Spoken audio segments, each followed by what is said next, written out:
Welcome to Nayan ultimate. Bihar special की series चल रही थी जिसमें हम लोग आज आधुनिक बिहार का अंतिम क्लास लेने जा रहे हैं। आज के बाद आपका आधुनिक बिहार कंप्लीट हो जाएगा। इससे पहले हम लोगों ने जो आधुनिक बिहार का क्लास लिया था उसका लिंक मैं डिस्क्रिप्शन में दे दिया हूं। साथ में टोटल बिहार विशेष वाली भी प्लेलिस्ट का लिंक दे दिया हूं। साथ में जो भी लोग टेलीग्राम चैनल से जुड़ना चाहते हैं आप लोग, हमारे टेलीग्राम चैनल नयन अल्टीमेट नाम से ही टेलीग्राम चैनल है, इसका लिंक भी दे दिया हूँ। तो आप लोग टेलीग्राम पे भी जुड़े। टेलीग्राम पे जो है कुछ करंट अफेयर वगैरह मैं देते रहता हूँ। साथ में इसका पीडीएफ भी दे दूंगा, स्क्रीनशॉट का पीडीएफ। तो आप सब लोग उससे जुड़े। तो चलो अब शुरू करने जा रहे हैं हम लोग टॉपिक। इससे पहले देखो, आप लोग एग्ज़ाम को लेके दबाव में बिल्कुल आने की ज़रूरत नहीं। एग्ज़ाम जल्दी है तो आप लोग ढंग से तैयारी करते रहे। मैं डे बाय डे जो भी क्लास लिया हूँ आप लोगों के लिए, उस क्लास को देखें, नोटबुक पढ़े और फिर जो है क्वेश्चनों की प्रैक्टिस करें। तो एग्ज़ाम आपका नहीं रुकेगा। और ये आपका बीपीएससी ही नहीं, बिहार दरोगा, बिहार सीडीपीओ, बिहार एसएससी, जो भी एग्ज़ाम होगा बिहार संबंधित, सब में काम देने वाला है। अब देखो, सबसे पहले हम लोग आज पढ़ने वाले हैं चंपारण सत्याग्रह 1917। यहाँ पे हम लोग जो चीज़ पढ़ेंगे वो बिहार के संदर्भ में ही पढ़ेंगे। वैसे आप लोग चंपारण सत्याग्रह, आधुनिक भारत के इतिहास में इन सब टॉपिकों को डिटेल से पढ़ना। यहाँ पे बिहार रिलेटेड बातें ही मैं करूँगा, लेकिन चंपारण हम लोग पूरा पढ़ने वाले हैं। देखो, चंपारण सत्याग्रह 1917 में हुआ। एक आप लोग ये याद रखना, होता यह है कि महात्मा गांधी 1893 में दक्षिण अफ्रीका चले गए अब्दुल्ला सेठ के केस के सिलसिले में। वहाँ पे उन्होंने सबसे पहले सत्याग्रह का प्रयोग महात्मा गांधी ने दक्षिण अफ्रीका में किया था। लेकिन भारत में पूछे तो चंपारण में सत्याग्रह का पहला प्रयोग गांधी ने चंपारण के माध्यम से किया था। और गांधी जी 9 जनवरी 1915 को दक्षिण अफ्रीका से भारत आते हैं। दक्षिण अफ्रीका में गांधी जी ने तमाम सारी चीज़ें पर काम किया। जैसे नटाल इंडियन कांग्रेस की स्थापना 1894 में किया था, फिनिक्स आश्रम की स्थापना किया था, टॉल्स्टॉय फॉर्म का किया था निर्माण, हिंद स्वराज नाम का पुस्तक भी लिखा था उन्होंने। लेकिन हम लोग ज़्यादा नहीं करेंगे चर्चा। तो देखो, आप लोग आधुनिक भारत के इतिहास में इन सब चीज़ों को डिटेल से पढ़ना। यहाँ मैं कुछ कुछ बातें बता देता हूँ, आप लोग उसको लिख लेना। देखो, अगर प्रश्न पूछे कि सबसे पहला सत्याग्रह गांधी जी ने कहाँ किया था, तो दक्षिण अफ्रीका में किया था। आप लोग याद रखना, पहला सत्याग्रह महात्मा गांधी ने कहाँ किया? दक्षिण अफ्रीका में किया था। और भारत में पूछे महात्मा गांधी ने अपना सत्याग्रह कहाँ किया था, तो चंपारण बिहार में 1917 में किया था। अब उसकी कहानी मैं बताता हूँ। देखो, कांग्रेस का 1916 का अधिवेशन चल रहा था। 1916 के अधिवेशन में राजकुमार शुक्ल नाम का एक किसान जो है, बिहार में उस समय 3 कठिया प्रणाली से किसान परेशान थे। किसानों को परेशानी थी 3 कठिया प्रणाली, जिसमें 3/20 भाग पे नील की खेती करनी होती थी। ये पिछला बीपीएससी में पूछा भी था, 3 कठिया प्रणाली का क्या मतलब है पूछा था। और ये क्वेश्चन लगभग बीपीएससी में हर बार रहता है, कहा जाए तो बोनस क्वेश्चन है ये, क्योंकि इतना आसान है, हर बार इससे पूछते हैं। तो आप लोग राजकुमार शुक्ल वाला पूछना कि 3 कठिया के लिए किसने गांधी जी को बुलाया था, तो राजकुमार शुक्ल याद रखना। तो देखो, 1916 के कांग्रेस अधिवेशन में राजकुमार शुक्ल आते हैं, 3 कठिया प्रणाली के बारे में महात्मा गांधी को बताते हैं। फिर गांधी जी आके सत्याग्रह करते हैं। और गांधी जी के दबाव में आके उस समय का उपराज्यपाल एडवर्ड गेट ने क्या किया, जांच बुलाया, गांधी जी को बुलाया और जांच कमेटी बनाया।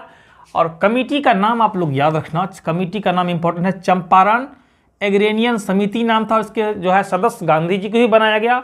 और इस समिति की अनुशंसा पे जो है 3 कठिया प्रणाली को पूर्णतः समाप्त कर दिया गया। इस तरह से 1917 में महात्मा गांधी की पहली सफलता चंपारण के माध्यम से मिली। और एक बात आप लोग याद रखना कि महात्मा गांधी को महात्मा की उपाधि इसी चंपारण में सफलता के बाद किसने दिया था, तो रविंद्रनाथ टैगोर ने दिया था। तो देखो क्या क्या यहाँ पे पॉइंट बन के आया।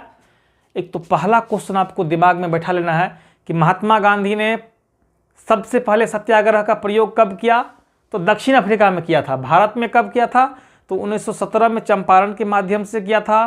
3 कठिया प्रणाली के लिए महात्मा गांधी को किसने बुलाया, तो राजकुमार शुक्ल नाम का एक जो है किसान ने गांधी जी को, जो लखनऊ अधिवेशन 1916 जिसकी अध्यक्षता, लखनऊ अधिवेशन कांग्रेस का चल रहा था जिसमें अध्यक्षता अंबिका चरण मजमूदार ने किया था, उसमें आके गांधी जी संपर्क करते हैं और गांधी जी को बुलाते हैं। और गांधी जी के बुलाने के बाद जांच होती है चंपारण एग्रेरियन समिति के माध्यम। समिति का नाम आप लोग याद रखना। इसकी अनुशंसा के बाद जो है 3 कठिया प्रणाली, 3 कठिया प्रणाली क्या था, तो यही 3/20 वाला जो भाग था को पूर्णतः समाप्त कर दिया गया। और इस तरह से महात्मा गांधी को पहली सफलता मिलती है चंपारण के माध्यम से। और चंपारण में सफलता के बाद महात्मा गांधी को महात्मा की उपाधि रविंद्रनाथ टैगोर देता है। अब हम लोग देखने वाले हैं बिहार में खिलाफत आंदोलन। देखो मैं आपको पुनः बता दूं कि यहाँ पे हम लोग उन्हीं चीज़ों पे चर्चा कर रहे हैं जो बिहार के संदर्भ में है। हम लोग आधुनिक भारत का इतिहास नहीं पढ़ रहे हैं, तो आप लोग आधुनिक भारत में खिलाफत आंदोलन जरूर डिटेल से एक बार पढ़ना।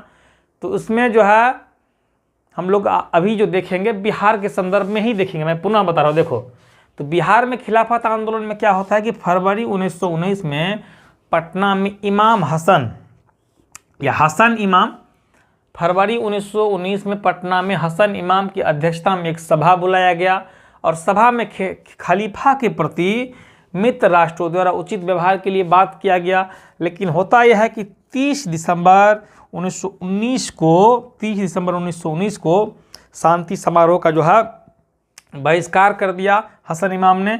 और 19 मार्च 1920 के क्या हुआ, मुसलमानों ने हड़ताल किया और पूरे बिहार का हड़ताल किया था और पूरा व्यापक तौर पे बिहार में आंदोलन को फैलाया। और सबसे इम्पोर्टेंट पॉइंट यह है कि अप्रैल 1920 को मौलाना शौकत अली पटना आते हैं आंदोलन को प्रोत्साहन के लिए। तो आपको क्लियर हो गया बिहार में खिलाफत आंदोलन।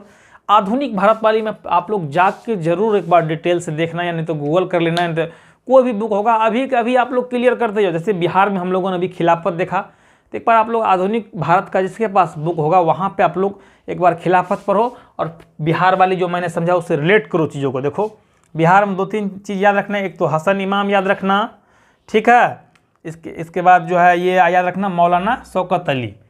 बाकी कहानी तो बैठ गई दिमाग में। अब हम लोग देखने वाले हैं बिहार में असहयोग आंदोलन।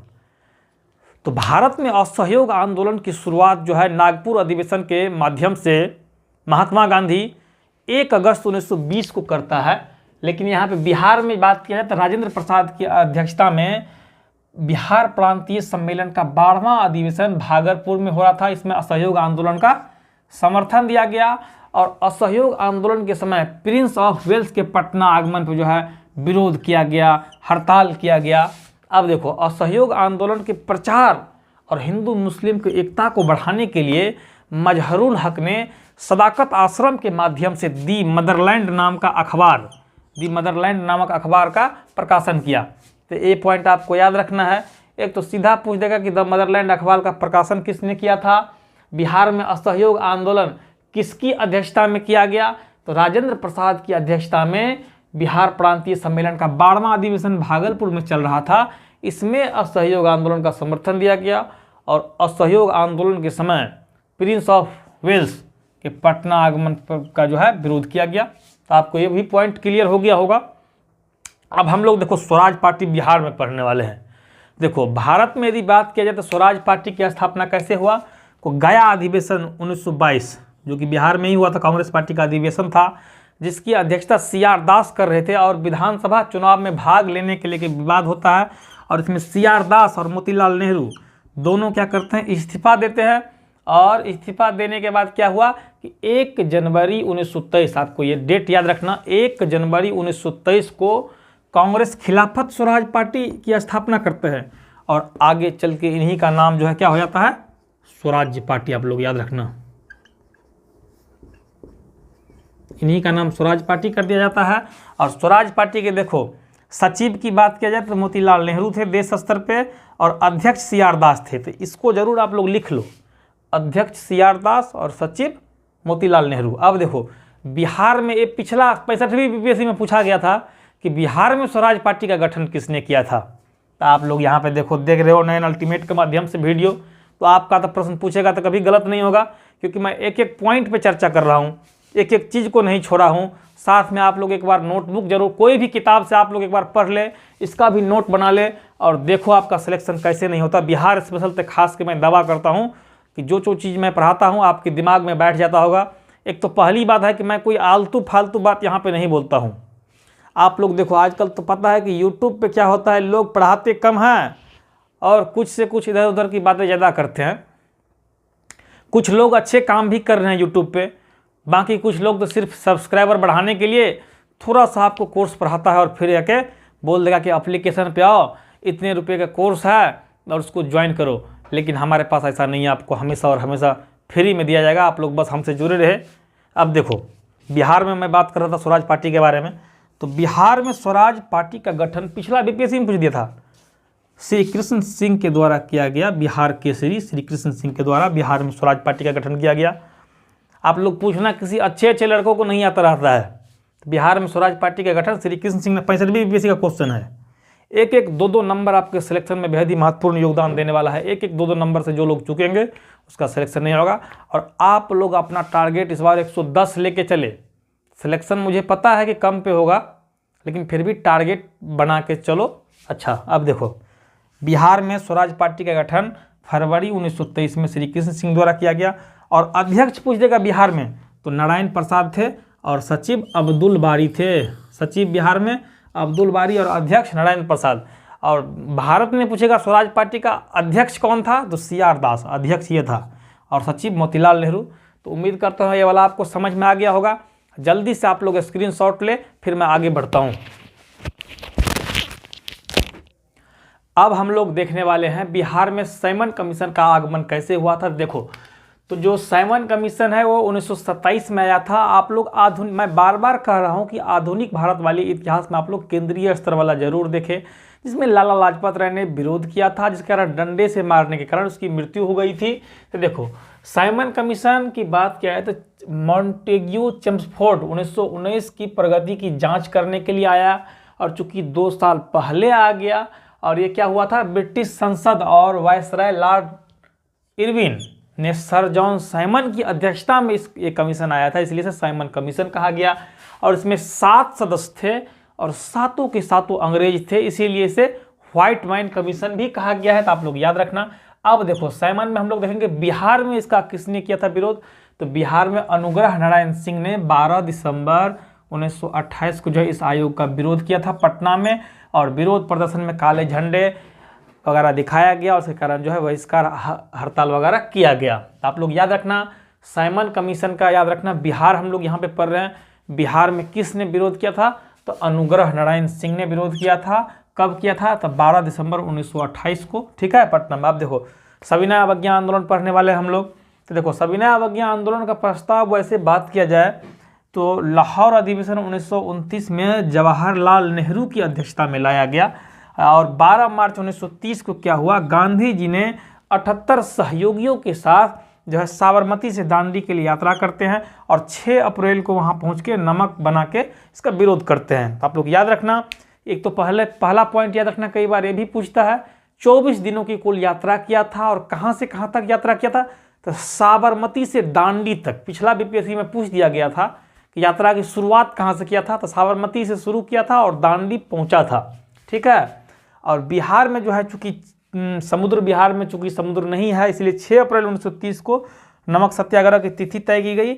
और राजेंद्र प्रसाद ने महात्मा गांधी से जो है आज्ञा लिया, और तब जाके सोडे से जो है नमक बनाया गया बिहार में। कहाँ पे, तो नखापिंड एक जगह है पटना जिला में, वहाँ पे जो है इस स्थान को चुना गया और नारा दिया गया नखापिंड चलो। और बिहार में जो है सारण और चंपारण में जो है नमक सत्याग्रह जो है शुरू कर दिया गया। सबसे पहले शुरू किया गया बिहार में, कहाँ पे, सारण और चंपारण, यहाँ पे बनाया गया। तो आप लोग याद रखना इस पॉइंट को। इसके बाद देखो, बिहार सोशलिस्ट पार्टी, यहाँ से बीपीएससी में क्वेश्चन हर बार लगभग आना तय रहता है। तो क्या इसमें इंपॉर्टेंट, देखो, एक तो पूछेगा एग्जाम में कि बिहार सोशलिस्ट पार्टी का गठन कब हुआ है, लगभग हर बार ये पूछा जाता है। तो 1931 आप लोग गठन याद रखना। अब दूसरा पॉइंट घुमा देगा कि औपचारिक स्थापना कब हुआ था, तो 1934 आप लोग ध्यान रखना। 1934 में क्या हुआ था कि बिहार सोशलिस्ट पार्टी जिसका औपचारिक स्थापना हुआ था, लेकिन गठन पूछेगा तो 1931। और दूसरा पॉइंट, इसके अध्यक्ष और सचिव पूछा जाता है। तो अध्यक्ष जब भी पूछे तो आचार्य नरेंद्र देव याद रखना, और सचिव पूछे तो जयप्रकाश नारायण। इसको आप लोग आज याद कर ही लेना लिख के। और एक तो इसकी औपचारिक स्थापना कहाँ हुआ था, तो अंजुमन इस्लामिया हॉल में हुआ था। हॉल का नाम भी याद रखना, हो सकता है कहीं पूछ दे। तो ये क्लियर हो गया, बिहार सोशलिस्ट पार्टी का गठन कब हुआ था, तो 1931 में हुआ था। औपचारिक स्थापना कब हुआ, तो 1934 में हुआ, मैं बार बार कह रहा हूँ। और अंजुमन इस्लामिया हॉल में हुआ था। और सचिव और अध्यक्ष ये तो याद कर ही लेना, आप लोग दिमाग में आज ही बैठा लो। देखो कैसे याद रखना, मैं ट्रिक दे रहा हूँ। अ से अध्यक्ष होता है, तो यहाँ पे अ है अध्यक्ष, तो अध्यक्ष में अ वाला ही नाम रखना, तो यहाँ पे आचार्य, इसे याद रखना। अध्यक्ष अ से है तो आचार्य देव अ से है, और सचिव याद रखना जयप्रकाश नारायण, कन्फ्यूज नहीं करना। तो अध्यक्ष आचार्य नरेंद्र देव और सचिव जयप्रकाश नारायण, याद ही रखना इसको। अब देखो व्यक्तिगत सत्याग्रह, तो व्यक्तिगत सत्याग्रह पहले देखते हैं हम लोग केंद्रीय स्तर पे, तो महाराष्ट्र पवनार से शुरू किया गया, और प्रथम सत्याग्रह विनोबा भावे थे और दूसरे जवाहरलाल नेहरू। लेकिन बिहार में पूछा जाता है कई बार कि प्रथम सत्याग्रह ही कौन था व्यक्तिगत सत्याग्रह का, तो आप लोग याद रखना प्रथम श्री कृष्ण सिंह और दूसरा अनुग्रह नारायण सिंह। इसको जरूर आप लोग याद रखना, हो सकता है पूछ देगा एग्जाम में कि व्यक्तिगत सत्याग्रह में प्रथम सत्याग्रही बिहार से कौन था, तो आप लोग याद रखना श्री कृष्ण सिंह प्रथम थे, जो बिहार के मुख्यमंत्री भी बने प्रथम, और दूसरा अनुग्रह नारायण सिंह। और केंद्रीय स्तर पर पूछे प्रथम तो विनोबा भावे, ठीक है, भारत लेवल पे विनोबा भावे, और बिहार में श्री कृष्ण सिंह, और दूसरे जवाहरलाल नेहरू थे, और बिहार में दूसरे कौन थे, तो अनुग्रह नारायण। उम्मीद करता हूँ कि आपको याद हो गया होगा। और बिहार में इसकी शुरुआत 28 नवंबर 1940 को हुआ था, डेट भी याद रखना। व्यक्तिगत सत्याग्रह तो 1940 में हुआ ही था, महाराष्ट्र में शुरू हुआ था, और बिहार में इसका पूछ दिया जाता है कि मैं बार बार कह रहा हूँ, जो देखो आप लोग एक बात याद रखो, हम लोग यहाँ पे आधुनिक बिहार का इतिहास पढ़ रहे हैं, तो बिहार संबंधित घटनाओं के बारे में ही मैं चर्चा कर रहा हूँ। और आज आपका जो है कंप्लीट टोटल कर लिया जाएगा। आधुनिक प्राचीन बिहार भी मैंने कंप्लीट किया, मध्यकालीन बिहार किया, और ये आधुनिक बिहार का आज ये अंतिम क्लास है। तो आप लोग प्ले लिस्ट में देखते रहे, इसको शेयर भी करें। और भूगोल भी लगभग खत्म हो गया है, तो बिहार स्पेशल आपका लगभग कंप्लीट है। किसी ने कोई ना कोई आप लोग मार्केट से बुक खरीद ले, बहुत सी बुक है।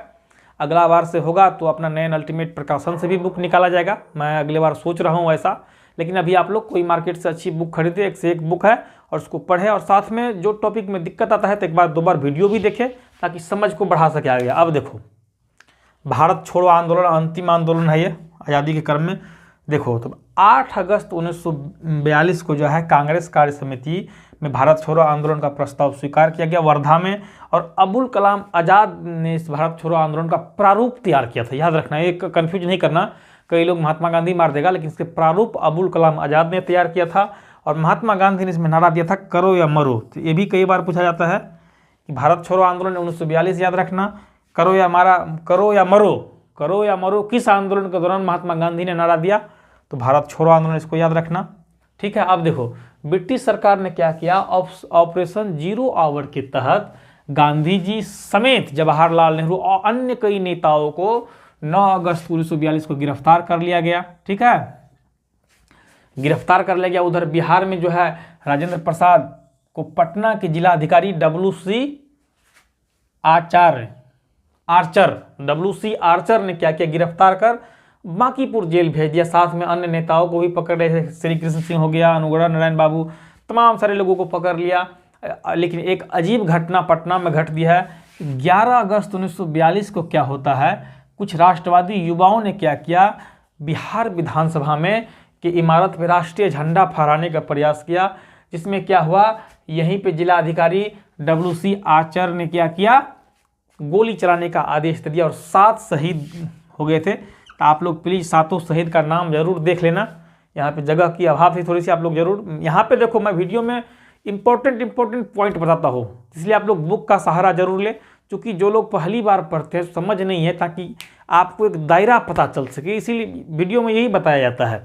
बाकी मैं प्रयास करता हूँ कि हर संभव चीज़ जो एग्जाम में आने वाली है उसको कवर किया जा सके। अब देखो 7 छात्र शहीद हुए। उधर जयप्रकाश नारायण ने भी आंदोलन में महत्वपूर्ण भूमिका निभाया। हजारीबाग जेल से भाग के नेपाल के राजबिलास जंगल चला जाता है, राजबिलास जंगल भाग के चले जाते हैं। वहाँ पे आज़ाद दास्ता नामक एक संगठन का जो है गठन किया था। तो एक तो एग्जाम में भी पूछेगा कि आज़ाद दास्ता का गठन किसने किया था, तो जयप्रकाश नारायण, याद रखना। और इस भारत छोड़ो आंदोलन में महिलाओं ने भी बढ़ चढ़ के हिस्सा लिया था। उषा मेहता ने क्या किया, बम्बई से रेडियो प्रसारण वगैरह किया करती थी। तो आप लोग जो है बुक से भी पढ़ना। उम्मीद करता हूँ कि आपको समझ में आ गया होगा अच्छी तरीके से। आज हमारा ये आधुनिक बिहार का इतिहास का अंतिम क्लास था। इसी के साथ डिस्क्रिप्शन में मैं लिंक दे दिया हूँ। साथ में आप लोग टेलीग्राम चैनल हमारा नयन अल्टीमेट से भी जुड़े, और उम्मीद करता हूँ कि आप लोग उसको देखेंगे, अच्छे से शेयर करेंगे, और होने वाला आगामी परीक्षा में आपके लिए उपयोगी होगा। बाकी धन्यवाद।